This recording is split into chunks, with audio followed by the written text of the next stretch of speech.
Have you ever been surrounded by people, but felt like no one was really there with you? Messages, conversations, laughter, likes, everything looks like connection.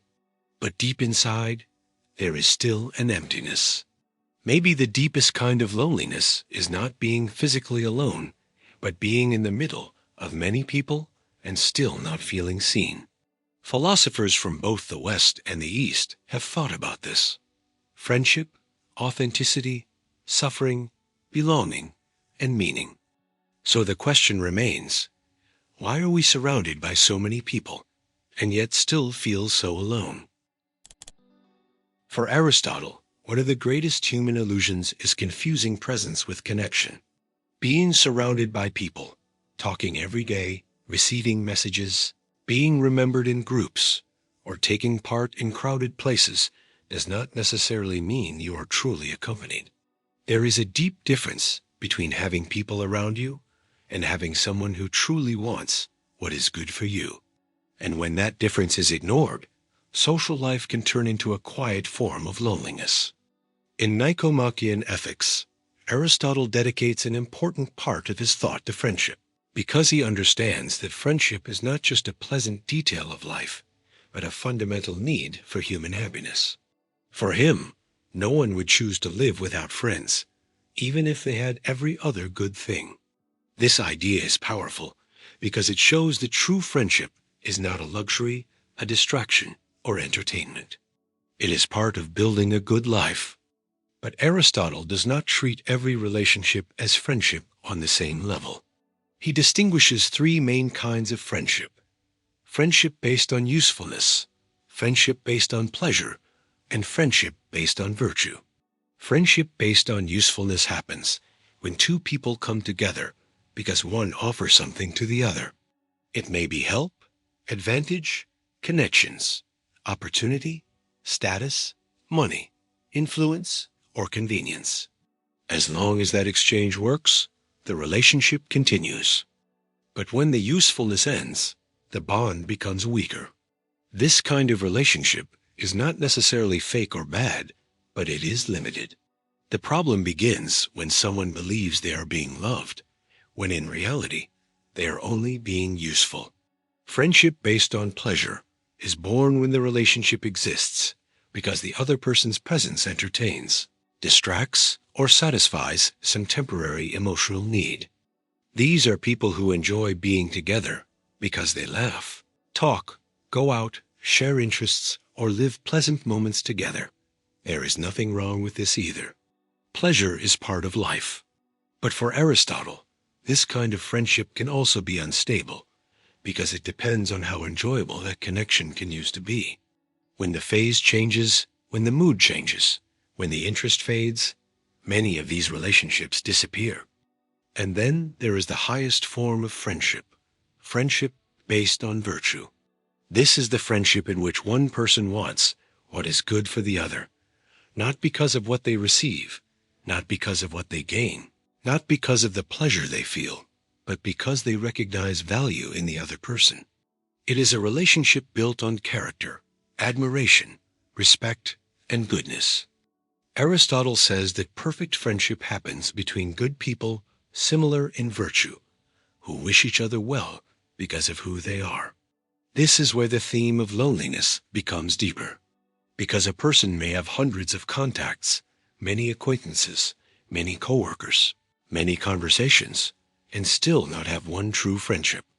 They may be sought out when it is convenient, remembered when they offer something, praised when they please others, invited when they are entertaining, but forgotten when they suffer, when they fail, when they can no longer meet other people's expectations.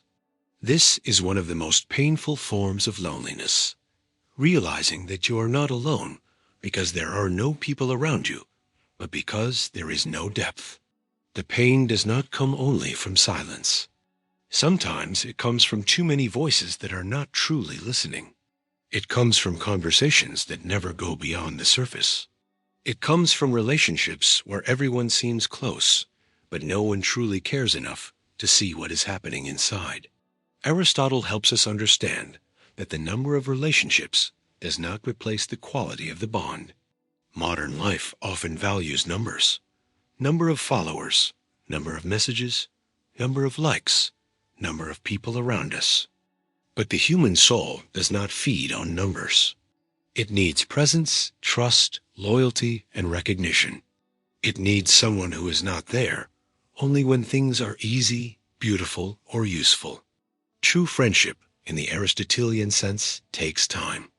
It is not born from a quick interaction or a shallow similarity. It needs to be tested through living together, through consistency, and through the ability to stay when the relationship is no longer only pleasant. Because it is easy to stand beside someone when everything feels light. What is difficult is staying when that person is confused, tired, insecure, or going through a phase where they cannot offer their best version. At this point, Aristotle also invites us to look at ourselves. The question is not only, who are my real friends? The question is also, what kind of friend have I been? Because many people suffer because they cannot find deep relationships, but they also live in a shallow way, expecting presence without offering presence, expecting loyalty without practicing loyalty, expecting care without learning how to care. True friendship is not only something we receive, it is something we cultivate. And cultivating friendship requires virtue. It requires honesty, patience, generosity, listening, and maturity. It requires not treating the other person as a tool, an audience, an emotional shelter, or a distraction. It requires recognizing that the other person also has pain, limits, fears, and contradictions. True friendship is not a perfect relationship between perfect people. It is a sincere relationship between people who choose not to turn each other into objects of use. That is why, when Aristotle speaks about friendship, he is also speaking about a cure for loneliness. Not an instant cure, and not an easy solution, but a direction. Loneliness becomes lighter when we stop looking only for company and begin looking for real bonds. When we stop measuring our social life by the number of people around us and start asking who truly walks with us. Deep down, being surrounded by people and still feeling alone reveals a difficult truth. Not every presence comforts us. Not every conversation brings us closer. And not every relationship supports us. Some people are around us only while we are useful. Others stay while we are pleasant. But only a few remain because they see who we are beyond appearance, beyond function, beyond the moment. And maybe that is why true friendship is so rare. Because it requires something that a rushed world almost never wants to offer: depth. For Aristotle, the highest friendship is not an escape from loneliness, but a shared way of life. It is when two people help each other become better, not through pressure, but through presence. Not through interest, but through virtue. Not through need, but through a sincere desire for what is good. That is the difference between being accompanied and being truly found. A house can be full and still feel cold. A family can sit at the same table, and still no one truly listens to each other. A group can laugh, talk, make plans, exchange messages all day long, and still leave each person with the strange feeling of being invisible. For Confucius, this kind of loneliness does not come only from the physical absence of people. It begins when relationships lose what makes them truly human: respect, care, responsibility, and moral presence. In the Analects, a work that brings together teachings attributed to Confucius, there is a constant concern with the way people treat one another. For him, the human being is not formed in isolation from the world. We are shaped within relationships, as children, parents, siblings, friends, citizens, teachers, and students. A person's identity is not only something they discover within themselves. It is also something that matures through contact with others. But that contact needs quality. It is not enough to live together. It is not enough to be near each other. Confucius understood that a society only becomes healthy when relationships are guided by virtues. Among them One of the most important is Ren, often translated as humanity, benevolence, or human kindness. Ren is the ability to treat another person not as an obstacle, a tool, or social decoration, but as someone worthy of consideration. When Ren disappears, people may still live together on the outside, but the relationship becomes empty on the inside. People still greet each other, still share spaces, still take part in the same circles, but something essential has been lost. There is no gentleness. There is no real listening. There is no simple care to notice when someone is different, quiet, tired, or emotionally distant. And it is at this point that loneliness begins to grow silently. Confucius also deeply values Li, which can be understood as ritual, respect, proper conduct, or the right way to behave in relationships. At first, this may seem like simple etiquette or tradition, but in Confucian thought, Li is much deeper than that. It represents the way we show respect in everyday life. It is attention to how we speak, how we listen, and how we take our place without humiliating someone else. In a relationship without Li, people may even say they love each other or care about each other, but their actions communicate contempt. They interrupt, ignore, belittle, mock, demand without sensitivity, and speak without considering the impact of their words. Little by little, the person living in that environment learns to hide. They stop saying what they feel, avoid showing weakness, measure every word, and choose silence so they will not be judged. And when someone needs to hide in order to be accepted, that person is already alone. This is a very powerful idea for today's world. Today, many people are connected, but not necessarily respected. There are constant conversations, but very little true attention. There are families that are physically close, but emotionally distant. There are groups full of opinions, but poor in acceptance. A person is there, present, participating, replying, smiling, but feels that their deeper existence has no space. For Confucius, a healthy relationship requires mutual responsibility. It is not only about demanding that others understand us. We also need to ask whether we are treating others with humanity. In the Analects, there is a well-known teaching associated with Confucius. Do not impose on others what you would not want for yourself. This simple idea carries enormous strength. It forces us to step out of selfishness and imagine the weight our actions place on another person's soul. Because many forms of loneliness are born precisely from the lack of this moral imagination. A father who does not listen to his child because he believes authority only means giving orders.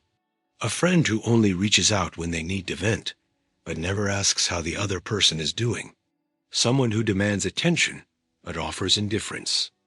A group that accepts a person only as long as they agree, entertain, or fit in. All of this creates presence without true communion. Confucius did not see human life as an individualistic search for satisfaction. For him, living well meant learning how to take our place in relationships with dignity.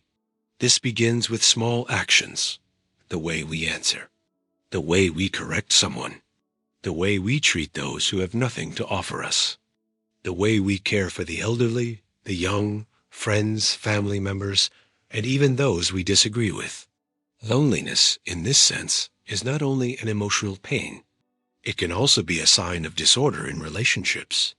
When no one truly respects anyone, each person begins to live protected behind a mask. They say less than they feel. They smile more than they want to. They agree just to avoid conflict. They pull away on the inside while still remaining present on the outside. And this creates one of the saddest forms of isolation, being together but not feeling safe enough to be honest. Confucius thought reminds us that living together without respect is only physical closeness. What turns presence into connection is the moral quality of the encounter. It is when there is care in the gesture, attention in the words, responsibility in the eyes, and humanity in the way we treat each other. Maybe one of the greatest questions this lesson leaves us with is this: Do the people around us feel more human after being with us, or only more pressured, used, and tired? Because where there is respect, presence brings warmth. Where respect is missing, even a crowd can feel like an empty place. Not every crowd represents unity. Sometimes a crowd only hides a deeper loneliness. People walking through the same streets, working in the same buildings, reacting to the same news, following the same trends, using the same words, but without any real encounter between them. Hannah Arendt understood deeply that a society can bring bodies closer together while pushing minds further apart. In her work, The Origins of Totalitarianism, Arendt analyzes how loneliness can become a political and social phenomenon, not just a private one. For her, there is an important difference between being alone and being isolated. Being alone can be a necessary experience. It is in silence that a person thinks, speaks with themselves, organizes their ideas, and protects their conscience. But isolation is different. It happens when the individual loses the ability to take part in the common world, to have dialogue, to act together with others, and to feel part of something real. This distinction is essential for understanding modern loneliness. Many people are not physically alone. They live surrounded by coworkers, family members, neighbors, followers, contacts, and acquaintances. Even so, they feel they are not part of a shared life. They watch the world happen in front of them, but they do not feel truly included in it. They are present, but they do not belong. They speak, but they are not heard. They react, but they do not think together with others. They exist in the middle of society, but as if they were separated from it by an invisible wall. Arendt believed that human life needs a common world. This common world is not only a physical space. It is the symbolic place where people share experiences, discuss ideas, build meaning, disagree, participate, and recognize one another as beings capable of speaking and acting. When this space disappears, living together becomes mechanical. People start living side by side, but not truly together. This is where society can become dangerous. Because it can produce movement without encounter, communication without dialogue, and opinion without thought. A person can spend the whole day receiving information, hearing voices, reading comments, seeing faces, and still end the night with the feeling that none of it touched their life in a deep way. The mind was stimulated, but the soul remained empty. There was noise, but there was no presence. In The Human Condition, Arendt speaks about the importance of action and speech in public life. For her, human beings reveal who they are when they act and speak in front of others. But this only happens when there is a space where words have value and actions have consequences. When people stop participating and begin only consuming, obeying, repeating, or adapting, something in their humanity becomes weaker. This point connects directly to the feeling of loneliness. When someone feels that their voice does not matter, they begin to withdraw. First, they stop talking about what they really think. Then, they start saying only what others expect to hear. Over time, they no longer know whether their ideas are truly their own or just echoes of the environment around them. This person may continue working, smiling, answering messages, and completing tasks, but inside, they begin to feel disconnected from their own world. Arendt also helps us understand why loneliness can grow in societies that are extremely connected. Technical connection does not guarantee community. Exchanging messages is not the same as having dialogue. Sharing opinions is not the same as thinking together. Being informed is not the same as understanding.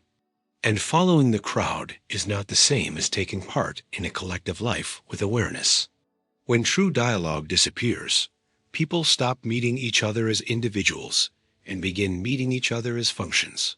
One is an employee. Another is a customer. Another is a number. Another is a profile. Another is an audience. Another is an opponent. Another is someone to be convinced, judged, used, or ignored, the relationship stops being human and becomes only social circulation. Many people interact, but few truly recognize one another. This is one of the darkest forms of loneliness. It is not only missing someone, but missing a world. It is looking around and realizing that everything seems full, fast, and busy, but without depth. It is living in a society that talks all the time, but rarely listens. A society that demands immediate opinions, but does not create space for reflection. A society that values visibility, but not necessarily real presence. For Arendt, thinking is a form of resistance.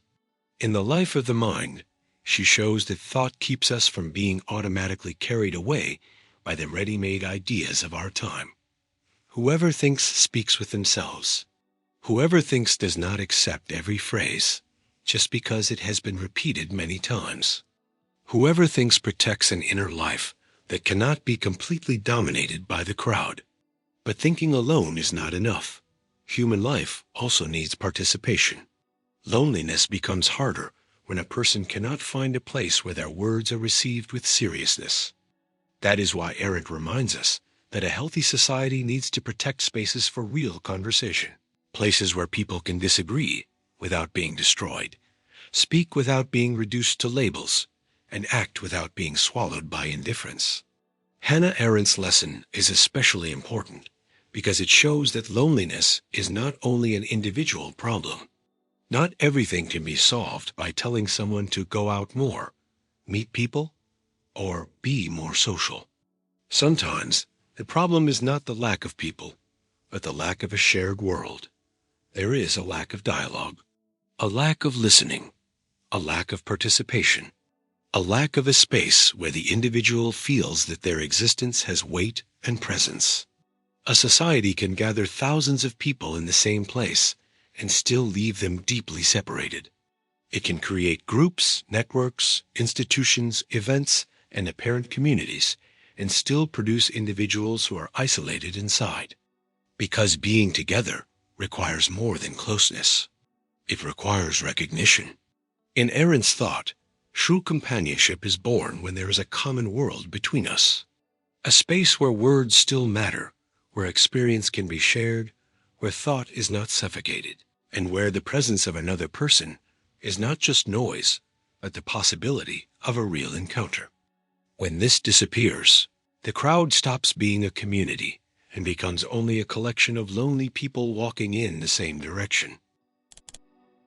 There are moments when stepping away is not abandonment, but healing. For Laozi, loneliness does not have to be seen only as loss, rejection, or social failure. In many cases, it can be a return to silence, to simplicity, to your own inner rhythm. When the world becomes too loud, when other people's expectations begin to take up every space in your mind, being alone can become a way of finding again what was buried by hurry, comparison, and the constant need for approval. In the Tao Te Ching, a central work of Taoism, Laozi presents the Tao as the natural path of all things. The Tao is not something we control by force, nor something we fully understand through explanations.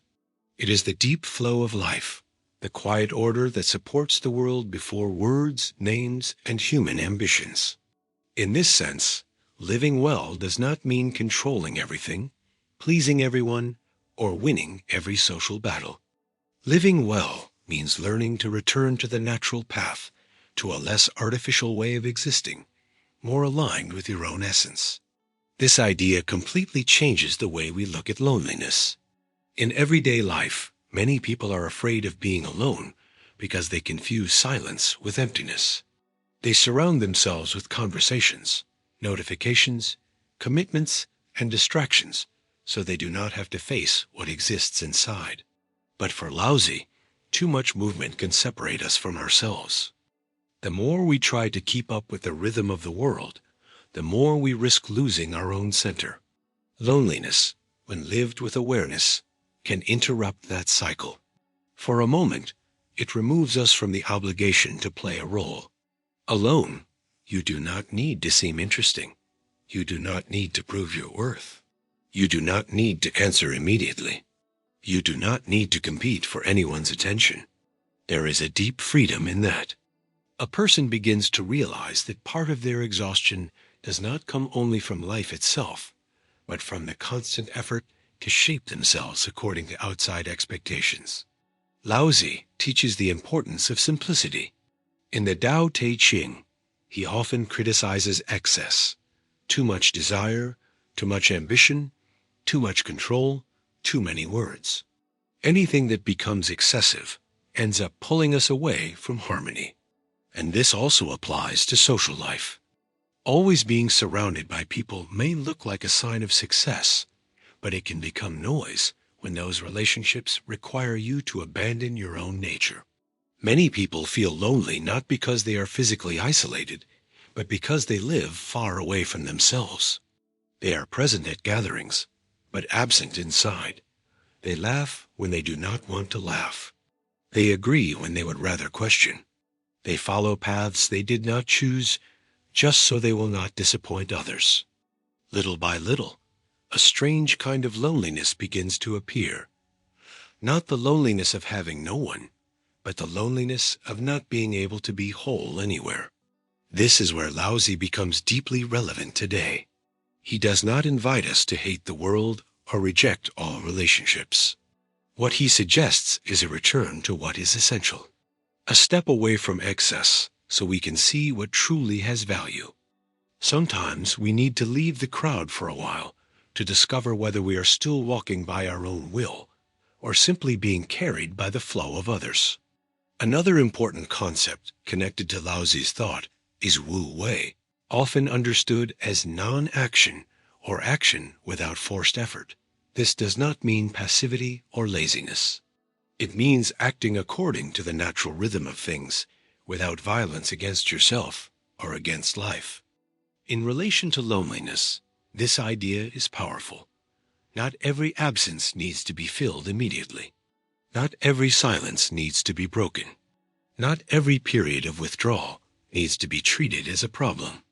Sometimes life places us in more solitary seasons so we can listen to what was buried before. Desires that were not really ours, inherited fears, copied ambitions, relationships kept only out of habit. When we are always surrounded by outside noise, we do not notice these layers.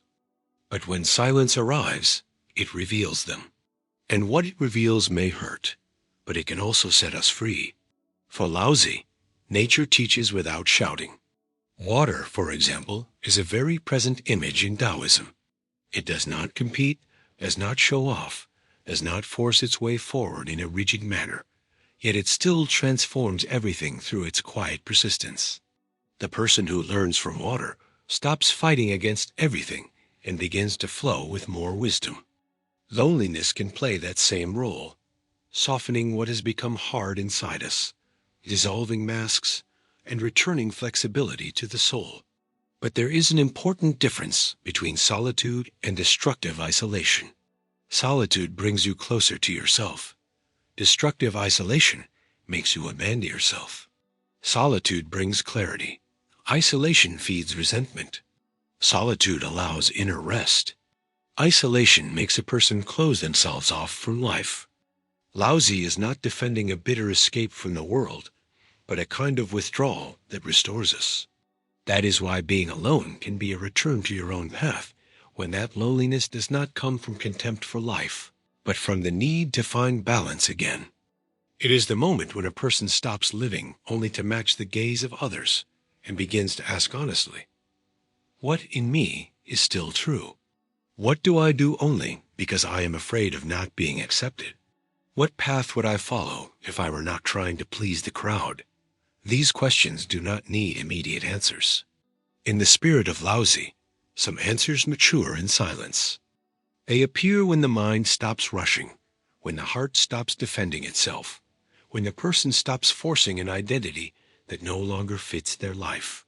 In the end, loneliness as seen by Laozi is not only the absence of company.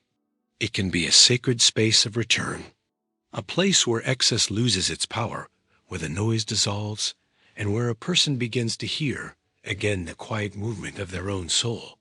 Because maybe the greatest danger is not being alone for a while. The greatest danger is spending your whole life surrounded by people, while walking a path that was never truly yours. There is a part of life that no one else can go through in your place. Someone can advise you, support you, listen to you, walk beside you, and even suffer with you. But certain choices are still yours. Certain anxieties carry your name. Certain decisions require you to stand before yourself, without an audience, without a mask, and without someone else to take the consequences for you. This is where Kierkegaard understands loneliness, not only as a lack of people, but as a deep condition of human existence. Søren Kierkegaard, especially in works such as The Concept of Anxiety, Fear and Trembling, and Either Or, shows that the human being is not just someone who lives automatically. A human being is someone who must choose who they will become. This idea sounds simple, but it is heavy, because choosing does not only mean deciding between one option and another. Choosing means taking a direction. It means accepting that your life cannot be completely handed over to your family, to society, to religion, to the group, or to the opinion of the majority.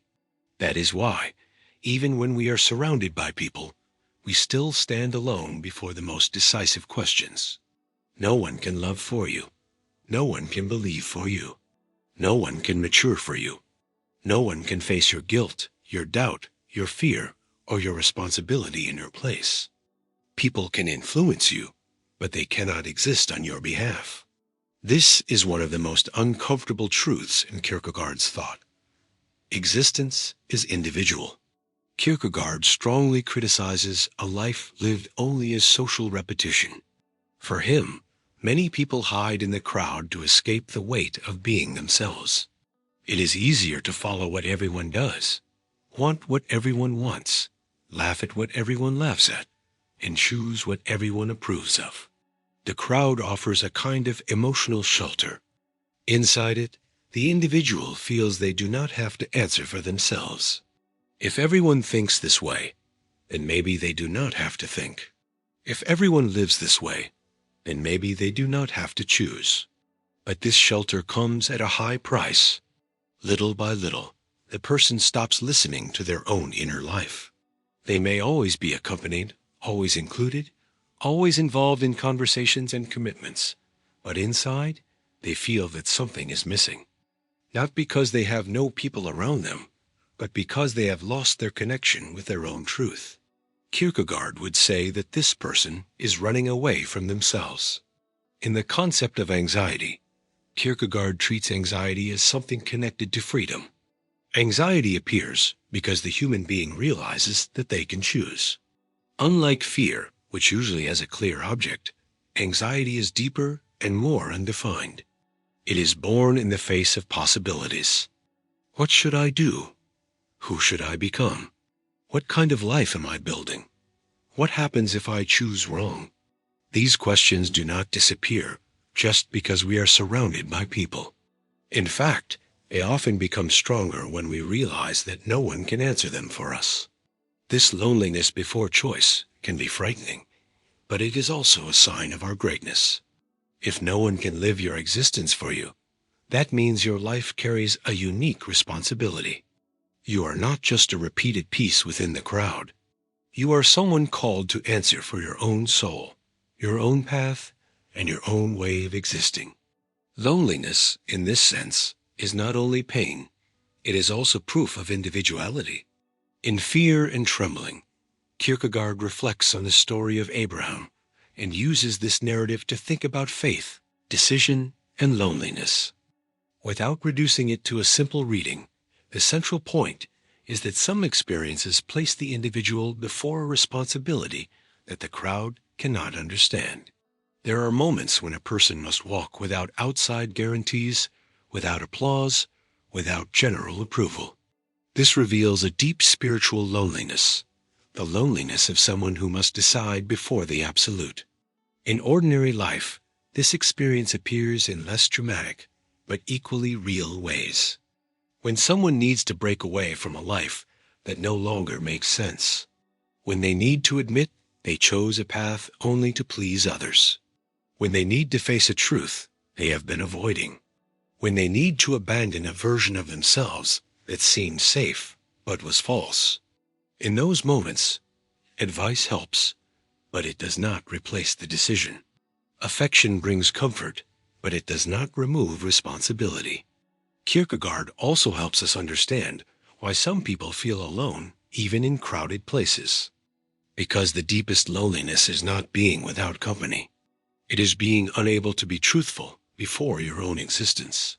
A person can live surrounded by people and still feel that no one knows their most private questions. They can be admired and still feel unknown. They can look strong and inside be facing doubts that do not fit into shallow conversations.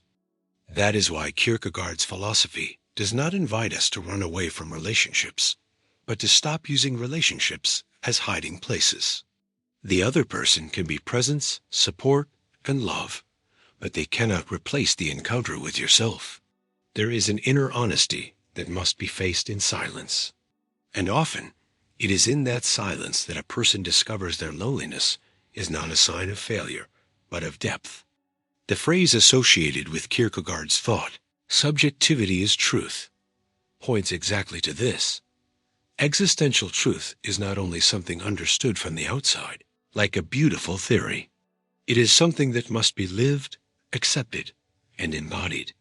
It is not enough to know what courage is. You must choose with courage. It is not enough to talk about authenticity. You must endure the price of being authentic. Kierkegaard's lesson is hard, but freeing. No one can exist for you. The crowd can distract you. Company can comfort you. Advice can give you light. But there comes a moment when you need to stop asking only what others expect from you and begin asking what your own life is demanding from you.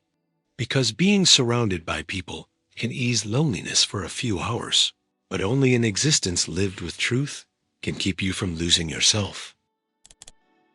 Loneliness becomes heavier when a person believes they are completely separate from everything, separate from others, separate from life, separate from the world, separate from any real possibility of being understood. For Buddhism, this feeling of isolation does not come only from a lack of company.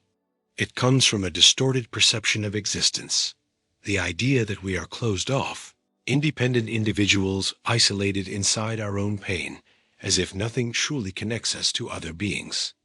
In the teachings attributed to the Buddha, especially in traditions gathered in texts such as the Dhammapada and the discourses of the Sutta Pitaka, human suffering is deeply connected to attachment, desire, and ignorance.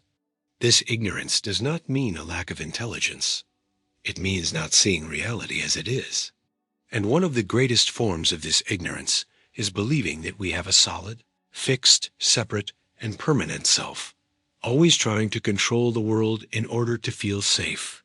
When a person lives trapped in this idea of separation, everything becomes a threat.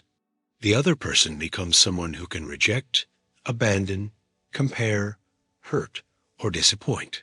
Life starts to look like a constant struggle for attention, recognition, and affection. The heart begins to close, not because it does not want to love, but because it is afraid of depending, afraid of losing, afraid of not being enough.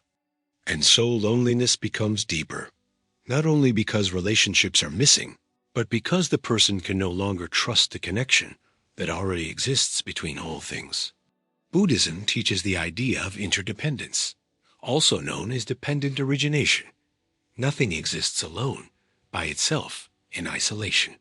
Everything arises in relation to causes, conditions, encounters, and transformations. A tree does not exist without the soil, the rain, the light, time, and air.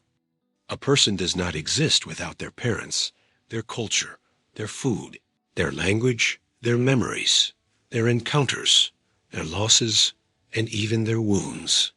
What we call I is, in truth, a living network of relationships. This view can deeply change the way we deal with loneliness. When someone suffers, they often think, No one understands what I feel, and maybe no one understands it in exactly the same way, because every experience is unique. But that does not mean the pain is completely isolated. The fear of not belonging, the feeling of emptiness, the search for love, the desire to be seen, all of this runs through the human condition.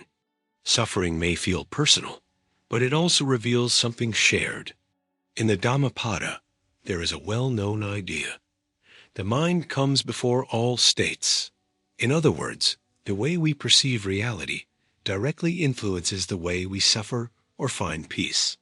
If the mind sees only separation, it creates walls. If it sees interdependence, it begins to open paths. This does not mean denying the pain of loneliness or pretending that everything is fine. It means realizing that loneliness does not have to be fed by the belief that we are completely disconnected from the world. Attachment also plays a central role in this pain. Often, we do not suffer only because we want connection. We suffer because we want connection to happen exactly our way, in our time, with guarantees that life cannot offer. We want people to fill our emptiness, confirm our worth, heal our insecurities, and remain exactly as we imagine. When this does not happen, we feel rejection, abandonment, and frustration. Buddha does not teach indifference. He does not say we should stop loving or live without bonds. What he proposes is a less possessive and less desperate way of relating. To love without turning the other person into property. To seek company without turning company into a prison. To desire presence without placing on another person the responsibility of saving our soul from emptiness. When attachment becomes lighter, the relationship becomes lighter, truer, and less ruled by fear. This is where compassion appears as an answer to isolation. In Buddhism, compassion is not pity. It is the ability to recognize another person's suffering as something that also touches us. When we realize that all beings wish to avoid pain and find some form of peace, our loneliness stops being a closed fortress. It becomes a bridge. Instead of asking only, "Why does no one understand me?" we also begin to ask, "Who around me is also suffering in silence?" This change is powerful. A lonely person often looks inside and finds only what is missing. But compassion opens a way out. It does not magically erase suffering, but it changes its direction. Instead of being trapped in their own absence, the heart begins to notice the absence in others. And by caring for someone, by listening to someone, by sincerely wishing that another being finds relief, the person discovers that they are still part of life. The Buddhist practice of mindfulness also helps in this process. Many times, loneliness grows because the mind is stuck in the past or anticipating future rejection. It remembers who left, imagines who will not stay, compares its life to the lives of others, and creates stories of abandonment before anything even happens. Paying attention to the present does not solve everything, but it interrupts the constant creation of suffering. It teaches us to observe pain without becoming completely controlled by it. Buddha's lesson is that loneliness becomes more cruel when it is accompanied by the illusion of absolute separation. When we believe we are islands, any distance feels like abandonment. But when we understand interdependence, we realize that our life has always been connected to other lives, even when we did not notice it. Breathing, food, language, memory, the care we have received, small gestures, all of it reveals that no one exists alone. Loneliness does not disappear just because we understand this, but it changes shape. It stops being a sentence and becomes a human experience that can be held with awareness. The Buddhist path does not promise a life without pain, but it teaches us not to turn every pain into a prison. And maybe this is one of the deepest answers to isolation. Realizing that connection does not begin when someone finally completes us, but when we stop looking at life as if we were separate from everything. There is a kind of loneliness that does not come from rejection, but from clarity. It happens when a person begins to realize that not every company adds something to life. Not every conversation nourishes the soul, not every group offers acceptance, and not every presence deserves access to your inner world. For Arthur Schopenhauer, being alone was not necessarily a tragedy. In many cases, it could be a way of preserving your own freedom in a world marked by vanity, competition, noise, and selfish interests. Schopenhauer, especially in works such as The World as Will and Representation and Aphorisms on the Wisdom of Life, had a very harsh view of human relationships. For him, much of social life is guided less by kindness and more by will, the desire for approval, the desire for power, the desire for pleasure, the desire for recognition, the desire for advantage. Human beings often do not approach others with purity, but with need, interest, or the desire to feel important. This view may seem pessimistic, but it reveals something important about modern loneliness. Many people suffer because they believe any company is better than being alone. So they accept relationships that make them feel smaller, environments that drain them, empty conversations, friendships without loyalty, and groups where they have to perform a false version of themselves. They run away from external loneliness, but end up entering an even deeper loneliness, the loneliness of being surrounded by people who do not respect their soul. Schopenhauer forces us to face an uncomfortable question. How many relationships exist only to avoid silence? How many people stay in social circles not because they feel understood, but because they are afraid of looking lonely? How many conversations continue not because they have depth, but because of habit, convenience, or the need for approval? For him, human sociability often carries a contradiction. We want company, but we also get hurt inside it. We seek recognition, but become dependent on other people's opinions. We want belonging, but pay the price of adapting our essence in order to be accepted. In this way, social life can become a quiet prison, where a person is not physically trapped, but lives limited by the fear of judgment, exclusion, or disapproval. In Aphorisms on the Wisdom of Life, Schopenhauer argues that happiness depends greatly on what a person is within themselves. For him, someone with inner richness handles loneliness better because they do not need to constantly feed on outside noise. But someone who cannot stay with themselves constantly seeks distraction in others. This idea is strong. The difficulty of being alone may reveal not only a lack of company, but also a lack of intimacy with yourself. This does not mean Schopenhauer defends a bitter, closed life without any relationships. The point is different. He shows that loneliness can be better than certain forms of company. Being alone can be more dignified than living surrounded by people who demand masks. It can be healthier than staying in environments where everything revolves around appearance, competition, and gossip. It can be more freeing than taking part in relationships where no one truly listens, and everyone is only waiting for their turn to speak. The most well-known image associated with Schopenhauer on this topic is the image of the porcupines in the cold, found in his writings. They need to come closer to stay warm, but when they get too close, they hurt each other with their quills. So they move away. Then they feel cold again and come closer once more. For Schopenhauer, something similar happens with human beings. We need one another, but too much closeness can create friction, pain, and invasion. This metaphor is powerful because it does not turn loneliness into an absolute ideal, nor does it turn company into a perfect solution. It shows that life requires the right distance. Too much closeness can hurt. Too much distance can freeze.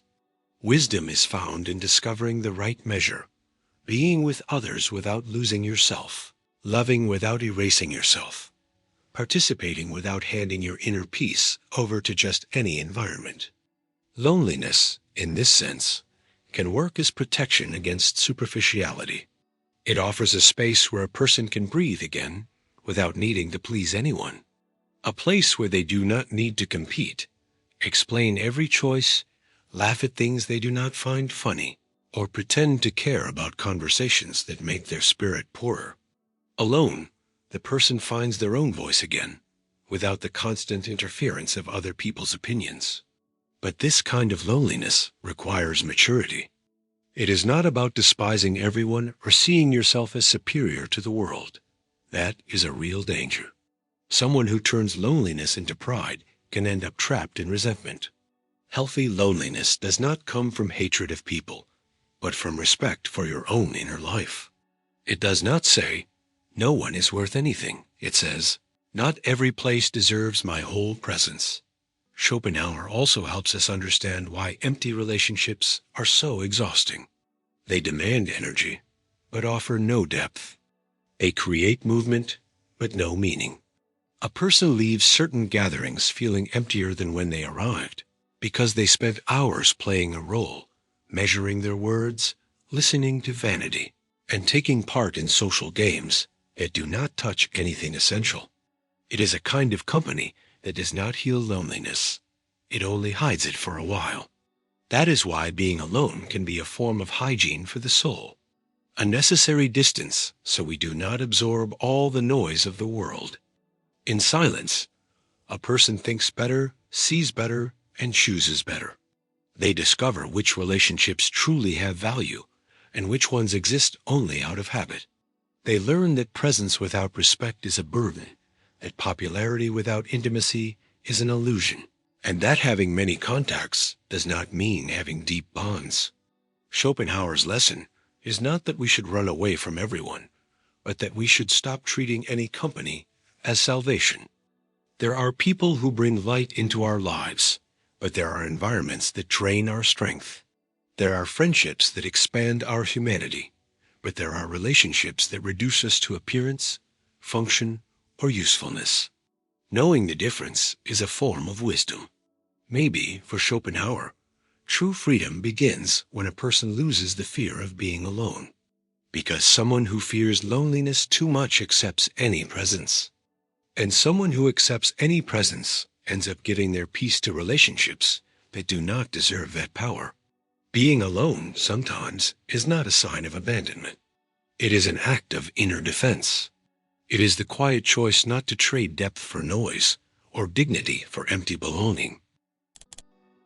In many situations, loneliness does not appear because there are not enough people around, but because there are too many roles to play. A person is present, talks, works, smiles, replies, participates, but almost never shows up completely. They learn to measure their words, hide discomfort, adjust their opinions, control their gestures, and perform an acceptable version of themselves. On the outside, it looks like connection. On the inside, it is distance. For Zhuangzi, this distance between what we are and what we pretend to be is one of the deepest forms of human imprisonment. Zhuangzi, one of the great names of Taoism, develops in his work Zhuangzi a philosophy marked by inner freedom, spontaneity, and criticism of social rigidity. Instead of a life ruled only by rules, reputation, and comparison, he values a more natural, more fluid existence, closer to the movement of life itself. In Taoist thought, this naturalness is called ziren. What is spontaneous? What follows its own nature without being forced? The problem is that much of social life pulls us away from this naturalness. From an early age, we learn that we need to appear a certain way in order to be accepted. We need to look strong, interesting, confident, intelligent, productive, pleasant. Little by little, a person starts trading presence for performance. They stop asking, "Who am I?" and start asking, "How do I need to appear so I won't be rejected?" This is where loneliness grows quietly, because when someone is always performing, no one truly meets that person. They meet the mask, the character, the socially organized version. And the more that mask is praised, the harder it becomes to take it off. The person begins to receive approval precisely for the thing that separates them from themselves. Zhuangzi criticizes this invisible prison created by human judgment. For him, many of the distinctions we use to define value are limited, success and failure, beauty and ugliness, usefulness and uselessness, superiority and inferiority. Society creates standards, and people spend their lives trying to fit into them. Those who do not fit suffer. Those who fit too well often lose themselves. One of the strongest themes in Zhuangzi is the relativity of perspectives. What one person considers big, another may consider small. What one group calls failure, another may see as freedom. What seems strange to the crowd may simply be the natural expression of someone who was not born to live inside the same shapes. This view weakens the power of social judgment. It reminds us that not every outside opinion deserves authority over our soul. When someone lives trapped under the gaze of others, their own identity becomes unstable. The person changes depending on the environment. At home, they wear one mask. At work, another. Among friends, another. On social media, another one still. The result is exhausting. They break themselves into pieces to be accepted in different places, but lose their sense of inner unity. They are surrounded by people, but cannot rest in anyone's presence, because everywhere they go, they have to perform. Zhuangzi does not propose empty rebellion or a life without responsibility. He is not saying we should ignore everyone or act without consideration. His criticism is deeper. When outside rules completely suffocate inner life, the human being stops living authentically. They become a rigid piece inside a social game they may never have chosen. For Zhuangzi, spontaneity does not mean doing anything on impulse. It means acting from a deeper harmony, without the constant tension of proving your worth. It is the gesture of someone who is not trying to control every impression they make. It is the freedom to exist without turning every encounter into a stage. This spontaneity does not make a person childish. It makes them more whole. That is why the loneliness of someone who wears masks is so painful. It is not only the pain of not being understood. It is the pain of realizing that maybe no one ever had the chance to know who you really are. And worse, maybe you have spent so much time performing that you no longer know where the mask ends and where your truth begins. In Zhuangzi, there are stories and parables that challenge common logic precisely to free the mind from rigid certainties. The famous passage about the butterfly dream, for example, questions the boundary between identity, appearance, and reality.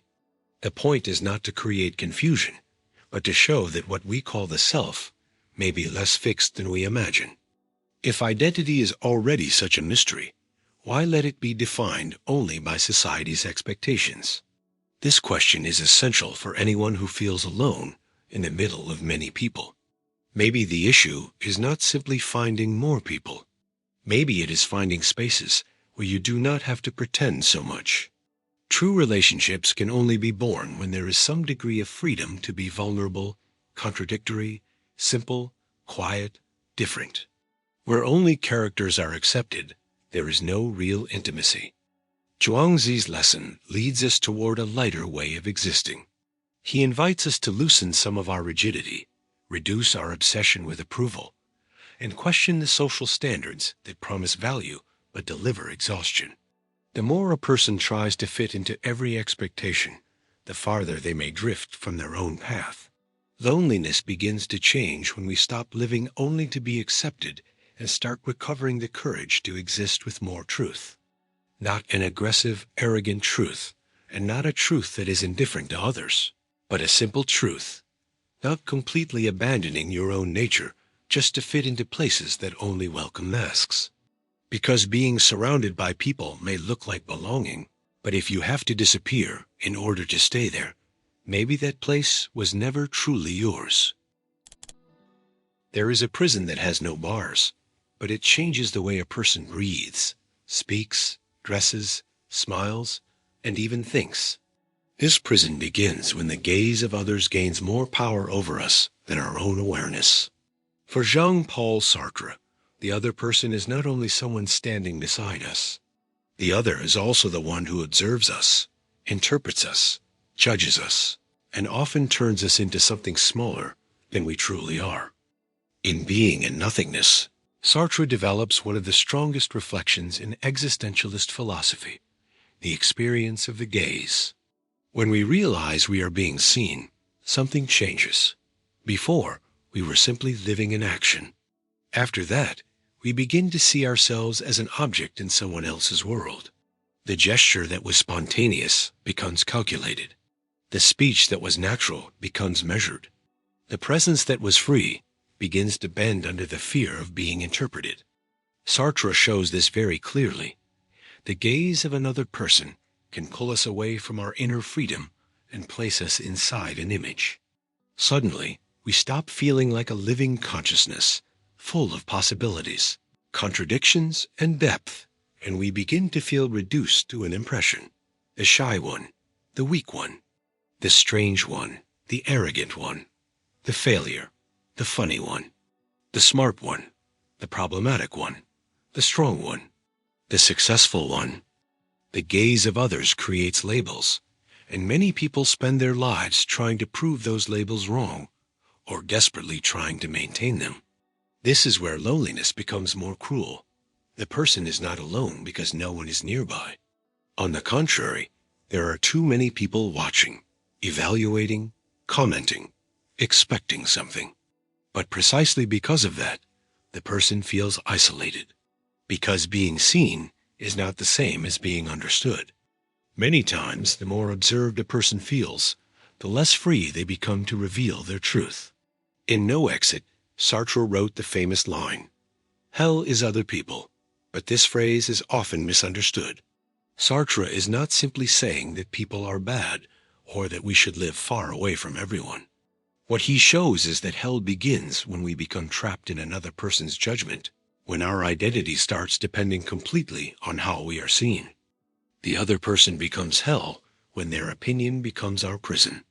In everyday life, this appears in simple and deep ways. One person stops saying what they think because they fear rejection. Another pretends to be fine because they do not want to look weak. Someone maintains an image of success because they feel ashamed to admit exhaustion, doubt, or failure. Another person adapts so much to the group that they no longer know where their own will ends and where the need to please begins. On the outside, everything looks normal. Inside, there is a huge distance between who the person is and who they believe they need to appear to be. Sartre calls this escape bad faith, not in the common sense of evil, but as self-deception. Bad faith happens when a person denies their own freedom and begins to live as if they were only a fixed role. They say, "This is just who I am. I have no choice. I need to please people. I need to be strong. I can't disappoint anyone. If they judge me, it's over." Little by little, the person turns outside expectations into destiny. The problem is that this attempt to please does not heal loneliness. It deepens it, because when someone is loved only for the mask they wear, they still feel unknown. When they are accepted only as long as they match an image, they feel they cannot relax. When they receive praise for a manufactured version of themselves, they feel that approval does not reach their truth.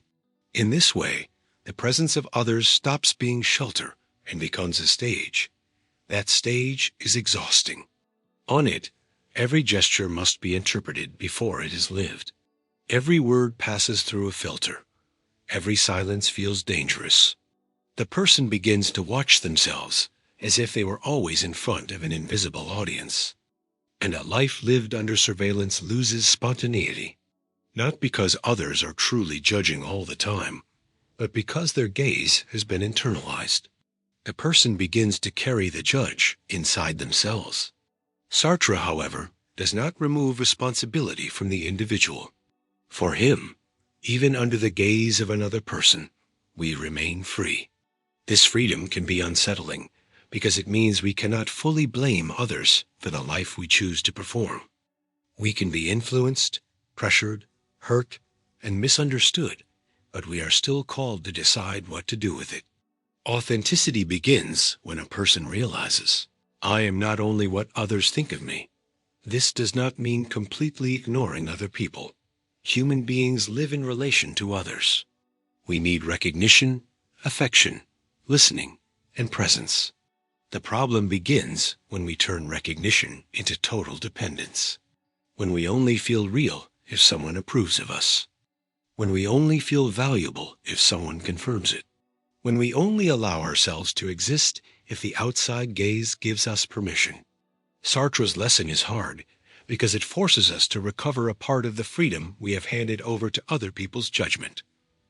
Not every gaze defines who we are. Not every opinion deserves to become our identity. Not every rejection proves that we lack value. And not every approval means we are living truthfully. Maybe the loneliness of many people does not come from the absence of others, but from the constant presence of gazes in front of which they can never rest. They are surrounded but tense, admired but hidden, accepted but conditioned. And in this kind of life, the soul does not find companionship. It only finds surveillance. For Sartre, being free does not mean living without the gaze of others. That would be impossible. Being free means not allowing that gaze to become the only measure of our existence. It means accepting that we may be misunderstood and still remain responsible for our truth. Because when someone lives only to appear acceptable, they may gain approval, but they lose something deeper, the experience of existing as a subject, not as an object in the minds of others. A relationship begins to die when people stop being moved by one another. They may still meet, talk, share the same house, the same workplace, the same routine, and even the same plans. But something essential disappears when another person's pain no longer awakens care, when another person's exhaustion no longer draws attention, when another person's presence becomes just part of the background. For Mencius, human relationships only stay alive when there is humanity. Mencius, also known as Mengzi, was one of the great thinkers of the Confucian tradition. In his work, usually called Mencius, he defends a central idea. Human beings have a natural tendency toward goodness. This does not mean that everyone is born complete, perfect, or incapable of doing wrong. It means that there is a moral seed within us, an initial capacity for compassion, shame, respect, and discernment. But this seed needs to be cultivated. If it is abandoned, it can grow weak. This view is very important for understanding loneliness. Because for Mencius, the problem in relationships is not only the lack of people, but the lack of moral sensitivity.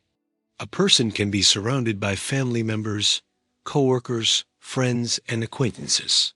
But if no one truly cares about what they feel, living together becomes cold. Physical presence remains, but humanity withdraws. Mencius speaks about the human heart as something that contains sprouts of virtue. Among these sprouts is compassion, which he sees as the beginning of humanity. When the human being has not become too hardened, they are capable of being moved by suffering. There is something within us that notices another person's fragility and responds with care. But when we live in environments strongly marked by selfishness, hurry, competition, or indifference, this capacity can be buried. And when compassion is buried, relationships begin to work mechanically. People start treating one another as obligations, positions, roles, or tools. A child becomes only someone who must obey. A father becomes only someone who provides or demands. A friend becomes someone used for venting. A partner becomes someone who must meet expectations. A coworker becomes competition. Little by little, the other person stops being seen as an inner life and starts being seen only by the function they perform. That is where loneliness appears with force, because nothing isolates more than being treated as a function when you want to be recognized as a person. Someone can hear their name all day and still feel that no one really sees them. They can receive automatic questions, but no true listening. They can be surrounded by voices, but none of them seem to touch their inner reality. In this case, Loneliness is not the absence of contact. It is the absence of humanity within contact. For Mencius, goodness needs daily cultivation. This requires attention to small gestures.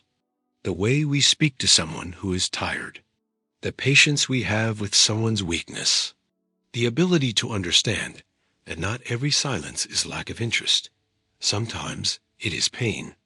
Not every irritation is rudeness. Sometimes it is emotional overload. Not every distance is coldness. Sometimes it is someone trying to survive inside without knowing how to ask for help. Relationships without humanity are often impatient. They demand constant performance. They want the person to always be fine, always available, always useful, always pleasant. But no one can maintain that image all the time. At some point, everyone fails, gets tired, becomes confused, and loses strength. And it is precisely in those moments that we discover whether a relationship has depth or whether it was only convenience. Mencius reminds us that moral sensitivity is not weakness. On the contrary, it is one of the foundations of a truly human life. A person who is unable to care about others may seem strong, practical, or superior, but they are poor inside. Constant hardness is not a sign of greatness. Many times, it is only a heart that has forgotten how to respond to life. This also applies to society. When a culture values only productivity, status, appearance, and personal advantage, relationships tend to become cold. People begin to measure one another by what they can offer. Those who do not deliver results, who do not entertain, who do not produce, who do not fit in, begin to be ignored. In this logic, loneliness grows because human value becomes conditioned by usefulness. Mencius offers another path. He shows that living together must be guided by humanity, not only by interest. This means treating the other person as someone who has dignity before any function. Before being useful, someone is human. Before being strong, someone is vulnerable. Before being pleasant, someone has inner conflicts. Before meeting expectations, someone needs to be seen with care. This lesson also forces us to look within. Maybe the question is not only, who has been cold to me, but also, in what moments have I allowed my own humanity to grow cold? Because it is possible to suffer from the indifference of others, and at the same time, repeat that indifference with someone else. It is possible to desire listening and not listen, to want care and not care, to ask for presence and offer only hurry. Living together becomes more human when there is moral reciprocity. Not a calculated exchange, but a quiet commitment not to turn the other person into an object. This appears in simple actions. Remembering that a word can hurt, that a gesture can comfort, that an absence can weigh heavily, that true listening can give someone their dignity back. Mencius believed that human goodness should not be left to chance. It needs to be nurtured as something alive. And maybe this is one of the deepest answers to modern loneliness. It is not enough to bring people together. We must cultivate humanity between them. When humanity disappears, even the closest bonds become cold. But when it is preserved, a simple presence can bring warmth to someone's life. Because deep down, loneliness does not become lighter only when we find company. It becomes lighter when we find real care in a world where many people have forgotten how to look at another person with soul. Nietzsche deeply distrusted the sense of safety that the crowd offers. For him, many people do not follow the majority because they have found truth there, but because they are afraid of the weight of thinking for themselves. The crowd protects, approves, welcomes, and gives a sense of belonging. But it also charges a price. It demands that the individual reduce their difference, hide their strength, silence their own vision, and accept living within values they may never have truly chosen. In works such as Thus Spoke Zarathustra, Beyond Good and Evil, and The Gay Science, Nietzsche criticizes what he calls herd behavior. The herd represents a way of life guided by repetition, conformity, and the fear of standing out. It is the person who thinks as everyone thinks, wants what everyone wants, judges as everyone judges, and calls this normality. They do not ask whether the life they are living is truly their own. They simply follow the path that has already been approved, because leaving it would mean facing loneliness. And this loneliness, for Nietzsche, is almost inevitable for anyone seeking authenticity.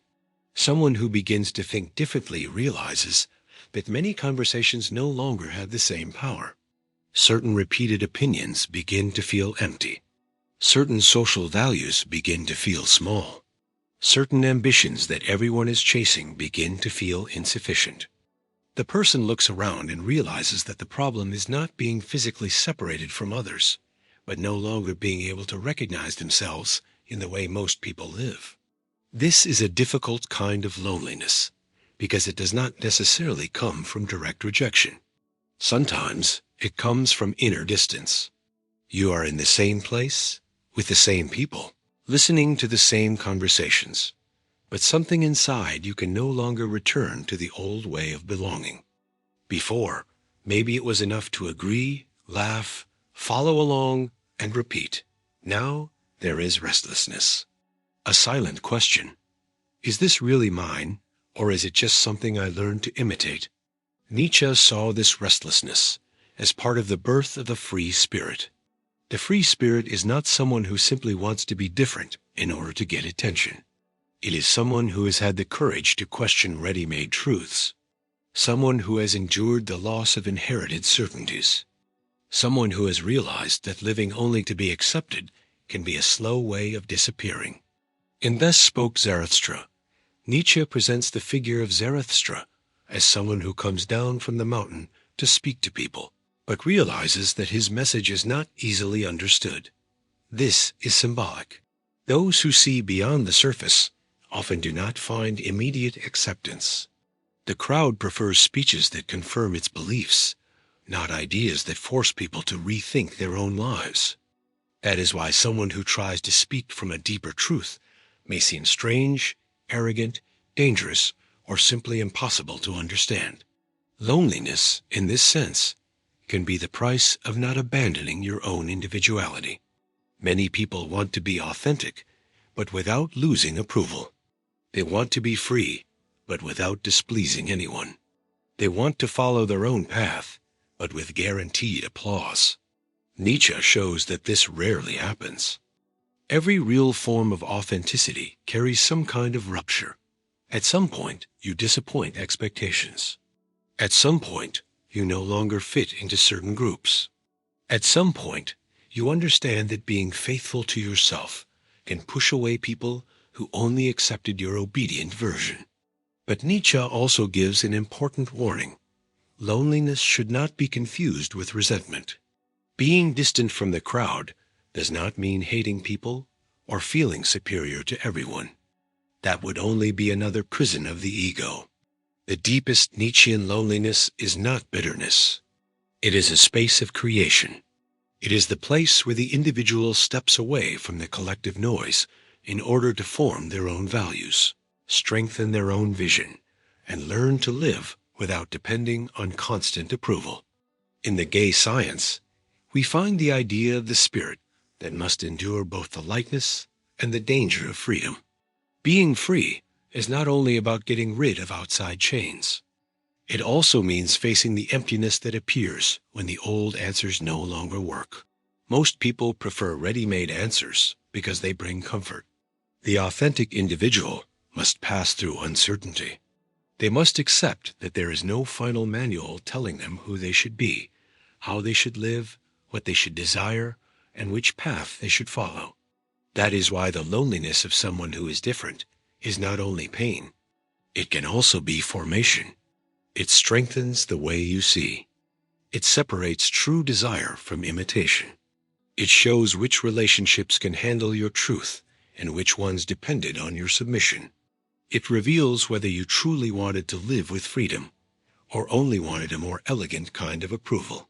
Nietzsche also criticizes the figure of the last man, the one who seeks only comfort, safety, small pleasures, and the absence of risk. The last man does not want inner greatness. He wants peace without depth. He avoids conflict, avoids heights, avoids difficult questions. To him, anyone who seeks something greater seems exaggerated. Anyone who lives with intensity seems uncomfortable. Anyone who refuses to settle for mediocrity seems threatening. That is why being different can distance you from the crowd. Not because every crowd is evil, but because the crowd usually prefers stability over transformation. It feels uncomfortable in the presence of someone who refuses to live on autopilot. The presence of an authentic person reminds others that maybe they too have given up important parts of themselves. Nietzsche's lesson is hard, but deeply freeing. Maybe not every loneliness is a sign that something is wrong. Some forms of loneliness appear because you are no longer fitting into shapes that have become too small.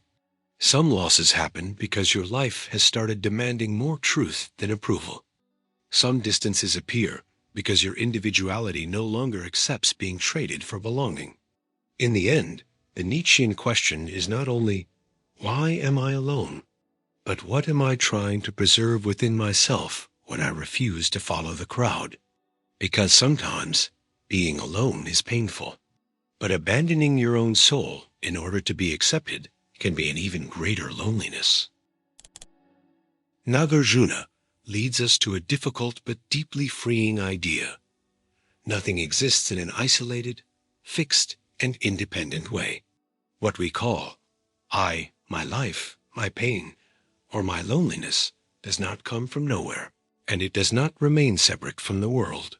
Everything we are is born from relationships, causes, encounters, losses, memories, language, the body, time, and circumstances. Loneliness, then, can become heavier when we forget this invisible network and begin to believe that we are completely separate from everything. In the Manglam Hamakarak, or Fundamental Verses on the Middle Way, Nagarjuna develops one of the central ideas of Mahayana Buddhism, emptiness. But emptiness does not mean that nothing exists, as if life were a meaningless illusion. That is a common mistake. For Nagarjuna, to say that things are empty means that they do not have an independent, permanent, and isolated existence. Everything exists in dependence on other things.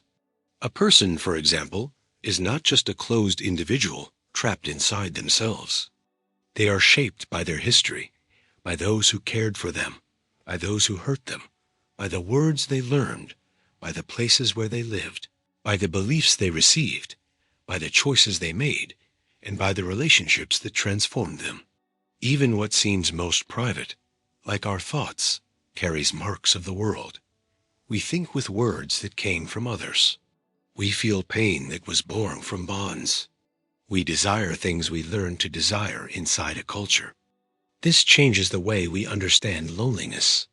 Many times, when someone feels alone, the mind creates a cruel story. I am an island. No one is connected to me. My existence does not touch anyone. I am separate from the world. This perception may feel true in the moment of pain, but Nagarjuna would say that it does not see reality completely, because nothing exists separately in that absolute way. Even when a person feels distant, their life remains intertwined with countless other lives. Loneliness, in this sense, can come from a rigid perception of the self. When we believe we are a fixed, separate, and self-sufficient identity, any distance feels like total abandonment. Any rejection feels like proof that we do not belong anywhere. Any silence feels like confirmation that we are alone in the world. Suffering increases because we turn a passing experience into an absolute truth about who we are. Nagarjuna breaks down this kind of certainty. He shows that things do not exist as closed blocks. They arise through conditions. An emotion arises through conditions. A fear arises through conditions. A relationship arises through conditions. Even loneliness arises through conditions. It can come from a loss, from a frustrated expectation, from a childhood marked by absence, from shallow relationships, from a season of change, from an environment where no one truly listens. Realizing this does not erase the pain, but it keeps the pain from becoming an identity. This is an important difference. It is one thing to say, "I am feeling lonely." It is another thing to say, "I am alone." The first sentence recognizes an experience. The second turns the experience into destiny. Nagarjuna's thought helps you loosen this rigidity. If everything is conditioned, then what we feel can also change when new conditions appear. Nothing is frozen forever. The idea of interdependence also makes us more humble. It shows that no one builds themselves alone. Even the most independent person depends on food someone produced, on a language a community created, on care they received at some point, on knowledge accumulated by generations, on the air they breathe, and on the earth that supports their body. All of life is a network of visible and invisible support. When we forget this, we begin to see others as completely outside of us. The other person becomes an absolute stranger, a threat, a competitor, a judge, or an absence. But when we understand interdependence, the other person is no longer just someone outside of us. They are part of the conditions that shape our existence, just as we are also part of the conditions that shape the existence of other people. This does not mean romanticizing every relationship. Some relationships hurt, drain, and require distance. Nagarjuna does not force us to accept every bond in the name of connection. Wisdom means understanding that interdependence is not blind emotional dependence. It is a deep understanding that life is relational. We are affected by others, but we also need to recognize which relationships create clarity, compassion, and freedom, and which ones increase confusion, attachment, and suffering. When emptiness is properly understood, it does not make life cold. On the contrary, it opens space for compassion. If no one exists completely alone, then another person's pain is not something totally separate from us. Someone else's suffering belongs to the same network of existence. Another person's loneliness also reveals something about the human condition we all share. That is why the perception of interdependence can transform isolation into sensitivity. Instead of thinking only, "No one sees me," we can begin to ask, "Who around me is also invisible?" Instead of closing ourselves completely inside our own pain, we can notice that many people carry similar silences, even when they seem fine. This change does not deny our loneliness, but it places it within a wider horizon. The pain remains real, but it no longer feels like a prison that belongs only to us. Nagarjuna teaches us that suffering increases when we hold too tightly to fixed ideas about ourselves, about others, about abandonment, about life. When the mind says, "It will always be this way," it creates a prison. But when we understand that everything arises in relation, we open a small gap. If conditions change, the experience can also change. If new relationships appear, new forms of presence can be born. If perception changes, loneliness can also take on different meaning. Maybe Nagarjuna's great lesson is this: you are not an island lost in emptiness. You are part of an immense web, even on the days when you cannot feel it. Loneliness can make it seem as if life has broken apart around you, but existence is still made of relationships, causes, and connections. Nothing exists completely alone. Not a tree, not a word, not a pain, not a person. And understanding this can be the first step toward transforming isolation into awareness, and awareness into compassion. There are encounters that happen only on the surface. Two people are face to face. They talk, exchange words, maybe even live together for years, but something essential never happens. One speaks, the other answers. One asks, the other gives. One occupies a function, the other plays a role. Everything looks like a relationship, but there is no true encounter. For Martin Buber, This is one of the deepest roots of human loneliness, standing before someone and still not being truly met. In his work I and Thou, Buber presents a central distinction. There are I-it relationships and I-thou relationships. In an I-it relationship, the other person is treated as an object, a means, a function, or a utility. They matter because of what they offer, what they solve, what they represent, what they produce, or the image they carry. But in an I-thou relationship, the other is recognized as a living presence, as a whole person, as someone who cannot be reduced to a function. This difference changes everything. A person can be surrounded by I-it relationships and still feel deeply alone. They may have coworkers, contacts, followers, clients, relatives, acquaintances, and still feel that no one truly sees them. Because being used, observed, evaluated, or desired is not the same as being recognized. Many times, loneliness does not come from a lack of interaction, but from a lack of real presence within the interaction. In the modern world, this appears very strongly. We treat people as performance, appearance, position, number, opinion, usefulness, or convenience. Someone is valued as long as they deliver results. Someone else is remembered as long as they entertain. Another is sought out only when they can help. Another is admired for the image they maintain, but not for the inner life they carry. Life together keeps functioning, but it becomes cold because the person stops being seen as a thou and starts being treated as an it. Buber is not saying that every practical relationship is wrong. Life also requires functions. We buy, sell, work, organize tasks, ask for information, and solve problems. The danger begins when this logic invades every part of existence. When even the most intimate relationships begin to function through calculation, interest, and convenience. When the question stops being, "Who are you?" and becomes only, "What can you offer me?" In this kind of world, loneliness grows silently. A person may receive attention, but not presence. They may receive answers, but not true listening. They may receive compliments, but not recognition. They may be surrounded by people, but feel that everyone approaches only one part of them: their usefulness, their strength, their beauty, their humor, their intelligence, their position, their availability. The rest remains invisible. For Buber, a true relationship requires presence. And presence is more than being physically close.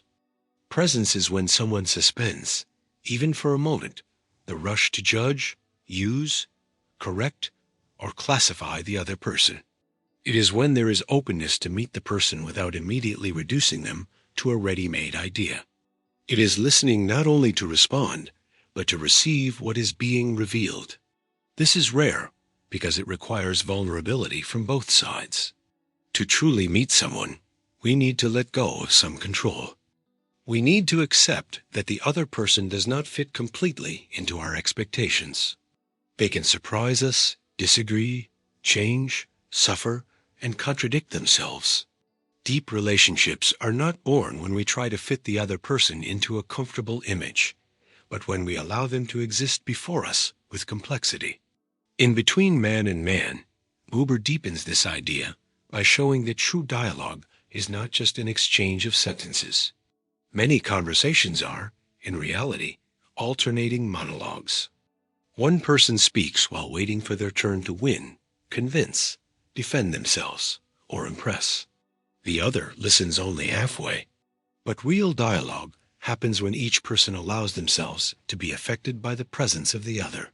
It is not about always agreeing, but about recognizing that there is a life there that deserves to be taken seriously. This vision is powerful for anyone who feels alone in the middle of many people. Maybe the problem is not only a lack of company. Maybe it is a lack of relationships where you can appear without having to turn yourself into a function. Relationships where your pain is not treated as an inconvenience, your silence is not dismissed, your truth is not immediately corrected, and your presence is not measured only by usefulness. Buber reminds us that the human being becomes more human through encounter, but not through just any encounter, not through an empty, rushed, self-interested, or superficial encounter. We become more human when we are recognized as people, and when we also recognize others in that same way. Loneliness becomes lighter when someone looks at us without trying to possess, use, or summarize us. This lesson also asks for responsibility. It is not enough to want to be treated as thou if we treat others as it. Many times, we want listening but offer distraction. We want depth but approach others only when we need something. We want recognition but reduce people to labels, functions, and conveniences. Buber forces us to ask, do I truly meet people, or do I only use them within my own needs? This question is uncomfortable, but necessary, because true relationships are not born only from the need to be seen. They are born from the willingness to see the other person beyond what they provide, to listen beyond what interests us, to recognize someone's dignity even when that person is offering us nothing in return. Deep down, Martin Buber shows that the deepest loneliness is not only being without people, but living in a world where almost everything becomes an object. When the other person becomes a number, a function, an image, or a tool, the encounter disappears. And without encounter, living together becomes only the circulation of bodies, voices, and interests. A true relationship begins when someone stops being merely useful and becomes present, when they stop being merely seen and become recognized, when they stop being merely heard and become received. It is in this rare space between I and thou that loneliness finds an opening, not because all pain disappears, but because for a moment someone stops being a thing before the world and becomes a person before another person. The mind rarely suffers only because of what is happening right now. Many times, it suffers because of what has already passed and cannot be changed, or because of what has not even arrived yet and may never happen. A person may be sitting in a room, walking down the street, eating, working, or listening to someone speak, but their awareness is far away. It is trapped in memories, regrets, old losses, conversations left unanswered, fears about the future, expectations that may never come true. For Dogen, the great master of Japanese Zen Buddhism, this constant escape from the present separates us from life itself and also deepens loneliness. Dogen, the founder of the Sta Zen school in Japan, developed his vision in works such as Shobogenzo and Fukan Zazenji. One of the central points of his thought is the practice of Zazen, seated meditation. But for Dogen, meditation is not just a technique for relaxing the mind. It is a way of returning to immediate reality, of fully inhabiting the present moment without trying to turn it into something else. Sitting, breathing, feeling the body, observing the mind, all of this is a way of stopping the escape. Loneliness becomes more painful when the mind refuses to accept the present moment. Sometimes a person is alone and begins comparing that moment to a past when they felt more loved, more accompanied, more secure. Other times, they look toward the future and imagine they will remain alone forever. The present, which could simply be a moment of silence, becomes a field of suffering because the mind fills it with ghosts from the past and threats from the future. Dogen invites us to realize that life only happens now. This sounds simple, but it is deeply difficult, because human beings are always trying to escape the now. When the now is uncomfortable, we want to be somewhere else. When it is silent, we look for distraction. When it shows us pain, we try to cover it with hurry. But running away from the present does not heal loneliness. Many times, it only increases the distance between us and what we are feeling. In Dogen's thought, there is a very important idea called yuji, which can be translated as being time. One of the fascicles of Shubo-Genzo, he shows that existence and time are not separate. We are not beings living inside time as if time were only an outside setting. We are time. Each moment is a form of our existence. This means that completely rejecting the present is, in a way, rejecting life itself at the exact point where it is happening. This vision changes our relationship with loneliness.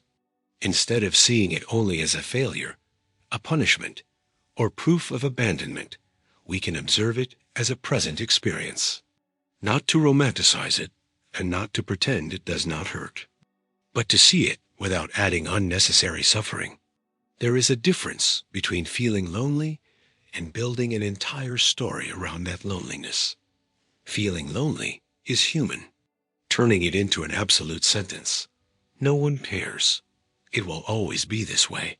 My life is empty, is the mind trying to freeze a passing experience. Mindfulness does not remove the need for affection, friendship, and belonging. Dogen does not teach a life without bonds. Zen is not a cold escape from human relationships. What it shows is that no external relationship can fully fill a person who is completely absent from themselves. Someone can receive affection and still be unable to feel it because the mind is trapped in fear. They can be in front of people they love and still feel distant because inside they are comparing, anticipating, judging, or defending themselves. Being present means learning again how to touch life with less resistance. When a person eats, they eat. When they walk, they walk. When they listen, they listen. When they are alone, they notice the silence without immediately turning it into an enemy. This does not mean living in a naive way, as if the past does not matter or the future does not require care. It means not allowing the past and the future to completely steal the only reality where we can breathe, choose, and change something. In Fukan Zazenji, Dogen presents Zazen as a direct, simple, and profound practice. Sitting in silence is not about trying to become someone special. It is about letting go, for a few moments, of the constant war against what we are. In loneliness, this practice can reveal something important. Many times, we are not suffering only because we are alone. We are suffering because we do not know how to remain with ourselves without judgment. A person sits down and immediately wants to escape. They grab their phone, search for noise, look for messages, open old memories, create worries. Anything seems better than facing their own inner life. But Dogen would say that this return to the now is exactly the path. Not because it is comfortable, but because it is true. The present does not promise spectacle. It offers contact. And real contact, even with pain, is more alive than constant distraction. Loneliness begins to change when we stop treating it only as a hole that needs to be filled. Sometimes it is also an invitation to notice where we are abandoning the present. Maybe we are living inside a conversation that ended years ago. Maybe we are waiting for validation that will never come exactly the way we imagined. Maybe we are so worried about being chosen by someone that we have forgotten to be present in our own life. Dogen teaches us that peace is not found by escaping into another time, but by waking up to this moment. The now may be simple, imperfect, silent, and still real. And what is real can be lived with more dignity than the illusions created by a restless mind. When we inhabit the present, loneliness loses part of its imaginary weight. It remains a human experience, but it stops being an endless abyss. It becomes a moment that can be observed, breathed through, and crossed. And in this quiet return to the now, maybe a person discovers that they did not only need more company. They needed to return to their own life in the only place where it truly happens. Pascal noticed something that still feels frighteningly relevant today. Many people do not seek company because they want a true encounter, but because they are afraid of being in silence with themselves. They look for movement, conversation, parties, work, entertainment, news, social media, commitments, and any kind of noise that keeps the soul from asking difficult questions.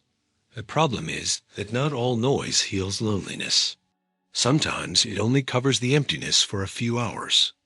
In his work, Pensées, Pascal develops a central idea called divertissement, usually translated as distraction or diversion. But for him, distraction does not simply mean innocent fun. It is an existential escape. Human beings distract themselves because they cannot bear to face their own condition. Fragility, finitude, death, restlessness, lack of control, and the emptiness that appears when nothing outside is occupying their attention. Pascal wrote a very famous sentence: "All of humanity's problems stem from man's inability to sit quietly in a room alone." This sentence should not be understood in a simplistic way. He is not saying that all social life is bad or that all enjoyment is false. What he points to is much deeper. Many people cannot remain with themselves because, when silence arrives, they find a restlessness inside that they would rather not see. This idea speaks directly to the theme of loneliness. A person can be surrounded by people and still remain alone because they use the crowd as anesthesia. They go out, talk, laugh, post, answer messages, consume content, take part in groups, but they do not truly encounter anyone, not even themselves. The presence of others becomes a curtain used to hide an inner absence. Pascal understood that the human being lives divided between greatness and misery. Greatness, because we are capable of thinking, loving, seeking meaning, recognizing our own fragility, and desiring something eternal. Misery, because we try to escape that awareness through superficial distractions. This tension makes human life deeply restless. We are great enough to perceive the emptiness, but fragile enough to run away from it. The crowd, in this context, can work as a false refuge. In a group, no one needs to think too much. Collective laughter brings relief. Constant conversation keeps the mind occupied. Social approval brings calm. Entertainment gives the feeling that something is happening. But when everything ends, when the screen goes dark, when the music stops, when the house becomes silent, the question returns: what is really happening inside me? That is why some people feel even lonelier after crowded moments. They spent hours surrounded by stimulation, but touched nothing essential. They talked a lot, but did not say what weighed on them the most. They were seen by many, but understood by no one. They laughed, but were not truly held. The crowd offered movement, but not presence. Pascal helps us understand there is a difference between rest and escape. Rest is necessary. Distraction can also be healthy. The problem begins when all of life becomes an attempt not to feel, when a person can no longer live without noise, when any pause feels like a threat, when silence stops being a space of awareness and becomes an enemy. This fear of silence reveals a deeper loneliness, the loneliness of someone who has lost intimacy with their own soul. The person knows how to talk to many people, but does not know how to listen to themselves. They know how to fill a schedule, but not how to live inside their own inner world. They know how to look fine in public, but not how to deal with their restlessness when no one is watching. In Pensées, Pascal also reflects on the human condition in the face of death and infinity. He realizes that human beings try to distract themselves because they know, even if they avoid admitting it, that life is fragile. Constant entertainment serves as a defense against that awareness. But running away from fragility does not make us stronger. It only makes us more dependent on outside stimulation. Loneliness, in this sense, can be a sign. Not only a sign that company is missing, but that maybe there is a part of us asking for attention. Inner emptiness does not disappear when it is ignored. It only finds other ways to show up: anxiety, exhaustion, irritation, a sense of uselessness, difficulty being present, fear of being alone. Pascal does not offer a shallow answer. He does not simply say, "Go out more," or "distract yourself less." His reflection is more demanding.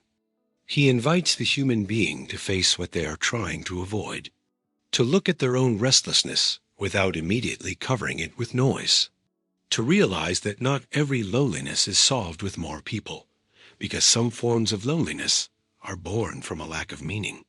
This does not mean despising friends, parties, conversations, or entertainment. It means not turning them into a permanent hiding place. True relationships can bring us closer to life, but relationships used only as escape end up making everything feel emptier. The difference is in the intention. Do we seek the other person in order to find real presence, or only so we do not have to hear our own silence? Pascal's lesson is uncomfortable because it shows that the crowd can deceive us. It can give the impression of belonging while keeping a person far from themselves. It can offer company without intimacy, joy without depth, distraction without peace. And when a person depends on this so they do not fall apart inside, loneliness has not been defeated. It has only been delayed. Maybe the silence we avoid so much is not trying to destroy us. Maybe it is trying to show us what the noise does not allow us to see. Because there is a kind of emptiness that no crowd can fill, no party can solve, and no distraction can heal.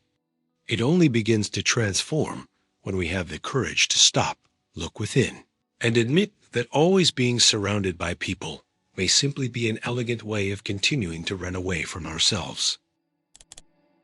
Not every kind of loneliness comes from the absence of people. Some kinds begin when the soul loses direction. A person can have knowledge, recognition, work, family, social life, and even the respect of others, and still feel a kind of emptiness that nothing external can fill. For Al-Ghazali, this restlessness reveals something deeper. There is a loneliness that is not only emotional or social, but spiritual. Al-Ghazali was one of the great thinkers of the medieval Islamic world. A philosopher, theologian, jurist, and mystic, he went through an intense inner crisis, even though he was admired, respected, and intellectually brilliant. In his work, Deliverance from Error, he describes the moment when he realized that knowledge by itself was not enough. He had achieved prestige, mastered debates, taught in great institutions, and was listened to by many. But inside him, there was a restlessness that success could not silence. This experience is very important for the theme of loneliness, because many people believe they will stop feeling empty when they become more recognized, more intelligent, more admired, or busier. But Al-Ghazali shows that a human being can achieve many things on the outside and still feel lost on the inside. Status can impress others, but it does not necessarily bring peace to the soul. Knowledge can enlighten the mind, but it does not always transform the heart. For him, there is a difference between knowing about truth and living guided by it. A person can collect ideas, titles, arguments, and information, and still remain spiritually distant from themselves. They can speak about meaning, faith, virtue, and wisdom, but live driven by vanity, fear, ambition, or social approval. When this happens, an inner division appears. On the outside, life seems organized. On the inside, something remains out of place. Al-Ghazali saw this division as a sickness of the soul. In works such as the revival of the religious sciences, he speaks about the need to purify the heart, not only fill the mind with concepts. For him, the human heart can be darkened by disordered desires, pride, attachment to the world, vanity, and distraction. And when the heart moves away from truth, a person can be surrounded by people and still feel that something essential is missing. This spiritual loneliness is hard to explain because it is not solved only through conversation. A person can be in a meeting, at a party, inside a large family, or part of an active community, and still feel a quiet emptiness. It is not necessarily ordinary sadness. It is a feeling of being out of alignment, as if life is full of movement, but has no center. As if there are voices all around, but none of them answer the deepest question: where is my life going? Al-Ghazali helps us understand that not every inner discomfort should be silenced. Sometimes that discomfort is a calling. a sign that a person is living only on the surface. They complete tasks, seek recognition, meet expectations, maintain relationships, but do not cultivate a true connection with what they consider sacred, eternal, or essential. In this sense, loneliness can reveal a lack of spiritual direction. This does not mean rejecting human relationships. Al-Ghazali does not defend a simple escape from the world, as if every relationship were useless.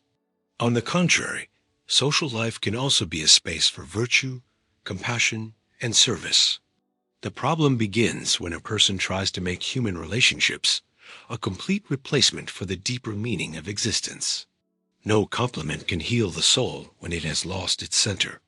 No crowd can fill what can only be touched by a life guided by truth, humility, and inner depth.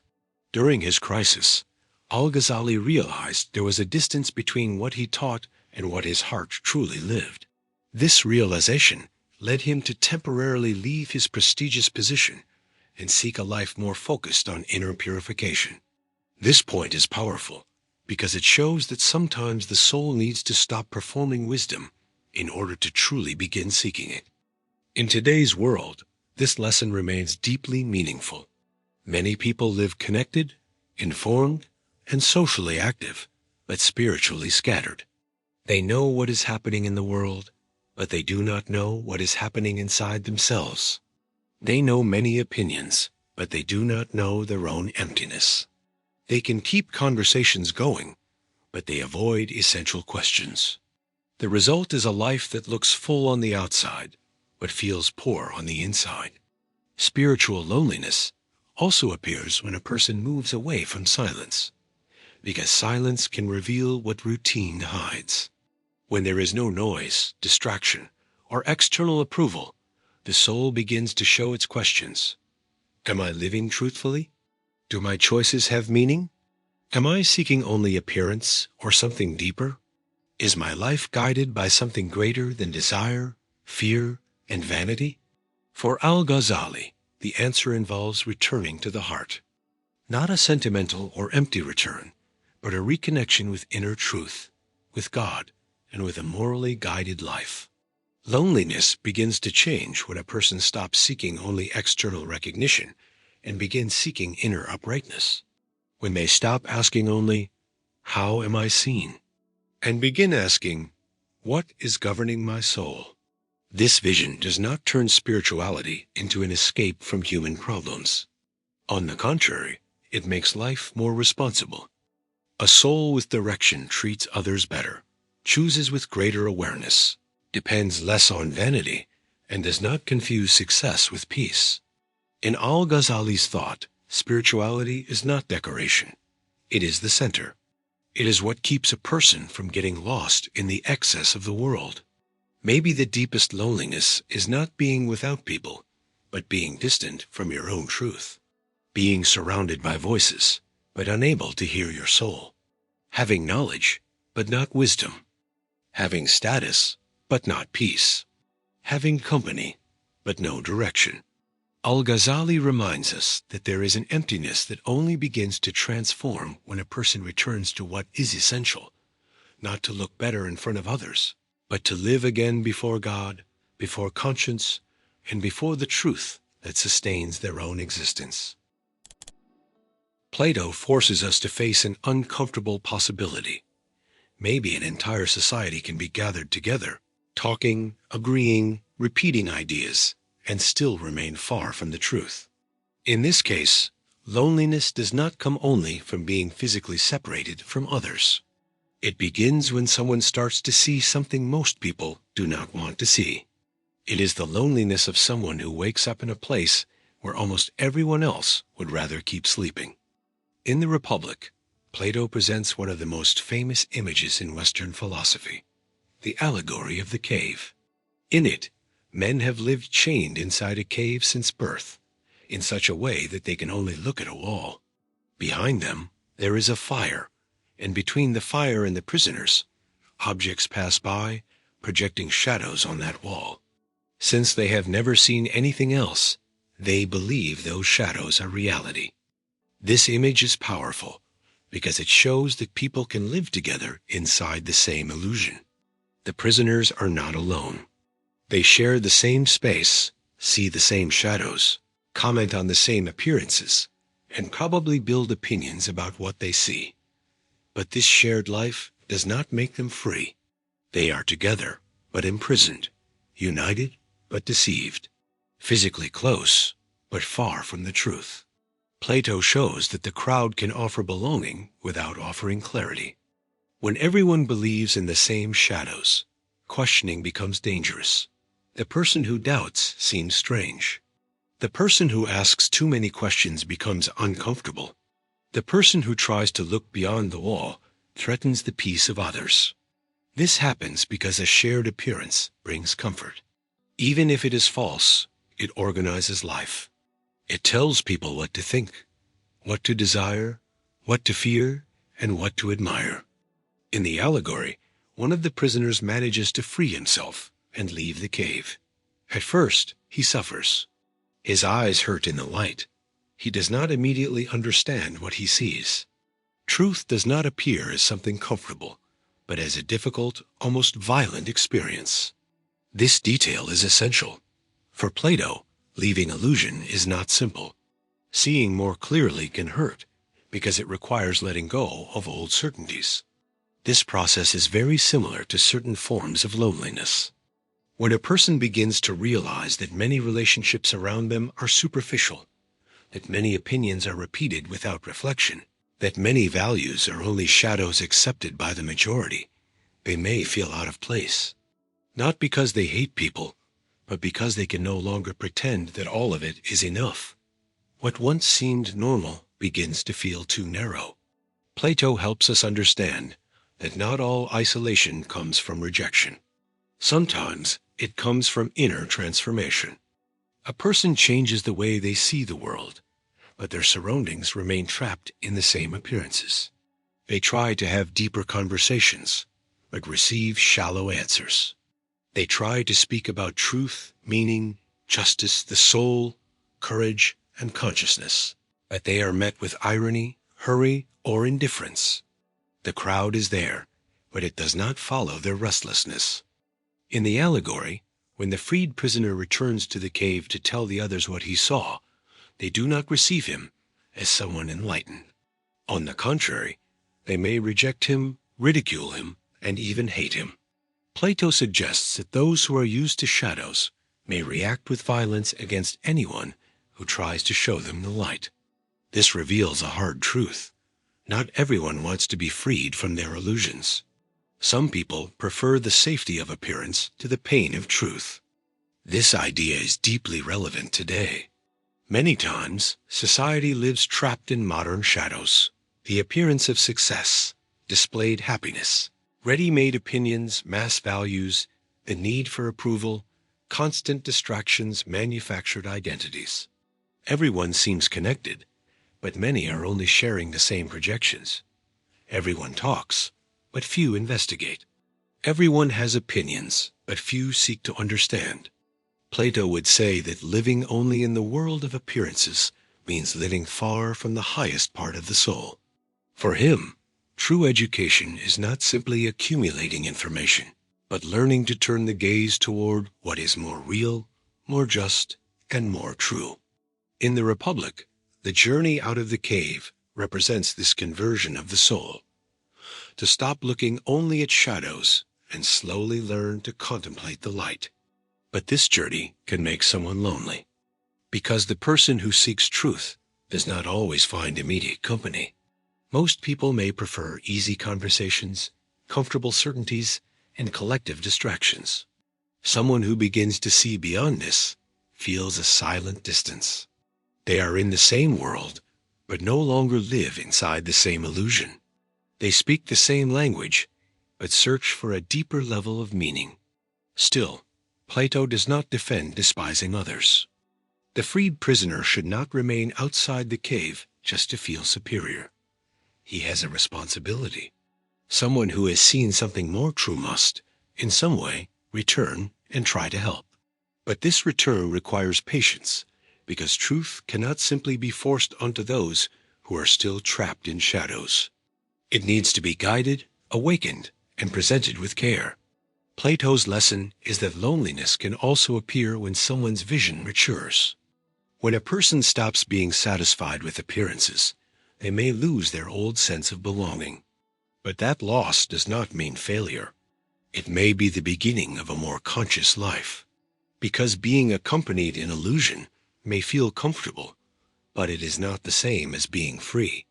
Deep down, Plato's cave reminds us that not every crowd is a community, and not every consensus is truth. Sometimes everyone is looking at the same wall and calling shadows reality. And the one who begins to question may feel alone for a while. But this loneliness carries a kind of strength, the courage not to trade the search for truth for the safety of belonging to a shared illusion. Rumi saw loneliness in a different way. For him, it was not always just the absence of people, abandonment, or social emptiness. Many times, loneliness was a deeper longing, a longing for unity, true love, meaning, and spiritual belonging. A person can be surrounded by voices, hugs, conversations, and encounters, and still feel that something essential has not yet been touched. This happens because not every presence reaches the soul. Jalal ad-Din Rumi, a 13th century poet, mystic, and Sufi thinker, developed in works such as the Masnavi, the Divan-e-Shams, and Fehi ma Fehi, a deeply spiritual view of love and existence. For him, the human being carries within them a desire to return. A return to what is essential. A return to love. A return to God. A return to a lost unity that ordinary life, with its distractions and appearances, often cannot satisfy. This idea appears symbolically at the very beginning of the Masnavi, when Rumi uses the image of the reed flute separated from the reed bed. The flute sings because it has been cut away from its origin. Its sound is a kind of lament for separation. This image expresses something deeply human, the feeling that there is a part of us trying to find something it has lost, even when we do not know exactly how to name it. That is why, for Rumi, loneliness is not only social, it is existential and spiritual. It cannot be solved only with more company, more messages, more meetings, or more distractions. The problem is deeper. Sometimes we are surrounded by people, but we do not feel true union. We are seen on the outside, but not touched on the inside. We are accompanied in ordinary moments, but not met in our essence. Rumi understands that human beings want more than social contact. They want connection. And connection, for him, is not just being close to someone. It is feeling that there is a real bridge between two souls. It is when another person's presence does not merely fill time, but expands life. It is when a relationship does not trap, reduce, use, or demand masks, but helps a person remember who they are at a deeper level. Loneliness becomes more painful when this kind of encounter is missing. A person can talk every day and still feel that no one truly listens. They can be loved by many and still miss being understood by a few. They can receive attention and still feel the absence of intimacy. This happens because attention is not the same as love, and company is not the same as communion. In Rumi's thought, love has a transforming power. But this is not only romantic or sentimental love. It is a wider love, capable of leading the human being beyond the ego. For Rumi, love breaks the rigidity of the isolated self. It dissolves the illusion of absolute separation and shows that life has a depth that cannot fit only into calculation, pride, or fear. Many relationships fail to heal loneliness because they remain trapped in the ego. Each person wants to be seen, but does not want to open up, wants to be loved, but is afraid to surrender, wants to belong, but does not want to put down their armor. So encounters become incomplete.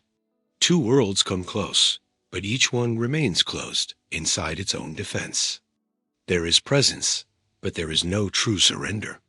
Rumi invites us to realize that loneliness can also reveal a sacred desire. It shows that we were not made only to survive, work, consume, and appear fine. There is a hunger for meaning within us, a search for something that can bring together the broken pieces of life. When this search is ignored, a person tries to fill the emptiness with noise, approval, pleasure, or distraction. But the emptiness remains because its source is deeper. At the same time, Rumi does not treat loneliness only as suffering. He also sees it as a path. Silence can be the place where a person hears their truest longing. Absence can reveal what superficial presence was hiding. Emptiness can show that the soul is asking for something more real than automatic relationships and conversations without depth. This point is important. Not every loneliness should be immediately silenced. Sometimes it needs to be understood. When someone feels alone, even while surrounded by people, maybe the question is not only, "Why is no one with me?" but what kind of connection is my soul looking for? Maybe the problem is not the number of people around them, but the absence of truth in their relationships. Maybe there is no lack of movement, but a lack of depth. Maybe there is no lack of company, but a lack of meaningful presence. Rumi also reminds us that true connection begins within. Someone who is completely separated from themselves tends to seek an impossible salvation in others. They expect someone to heal every emptiness, organize every pain, and answer every question. But no human relationship can bear the weight of replacing the inner encounter. Deep love is not born from desperate dependence, but from a more honest openness to life, to the other person, and to mystery. Loneliness, then, can be understood as a longing for deep belonging, a longing to be at peace with yourself, a longing to love without fear, a longing to be seen without having to pretend, a longing to find people before whom the soul does not need to hide, a longing for God for those who read Rumi through his spiritual tradition, a longing for a unity that the outside world can point to, but cannot create by itself. Rumi teaches us that being surrounded by people is not enough when true encounter is missing. The crowd can distract, but it does not necessarily unite. Conversation can occupy, but it does not necessarily heal. Touch can bring bodies closer, but it does not always bring souls closer. Loneliness only begins to transform when it stops being seen only as absence and starts being heard as a calling to seek deeper relationships, a life with more meaning, and a fuller presence before ourselves, before others, and before the mystery of existence. If you made it this far, I truly want to thank you for being here. Talking about loneliness is not just talking about being alone. It is talking about depth, truth, presence, and connection. Aristotle, Confucius, Arendt, Laozi, Kierkegaard, Buddha, Nietzsche, Rumi, and many others have shown us that being surrounded by people does not necessarily mean being truly accompanied. Maybe the greatest lesson is this: the deepest loneliness does not come only from the lack of people around us, but from the lack of true relationships, sincere listening, inner meaning, and the courage to be who we really are. And if any of these ideas touched you in some way, leave your like, subscribe to the channel, and share this video with someone who may also be feeling alone, even while surrounded by people. Comment below, which of these thinkers spoke the most to the moment you are living right now? Your comment helps the channel a lot, and it may also open an important conversation with other people who are going through the same feeling. Thank you for watching until the end.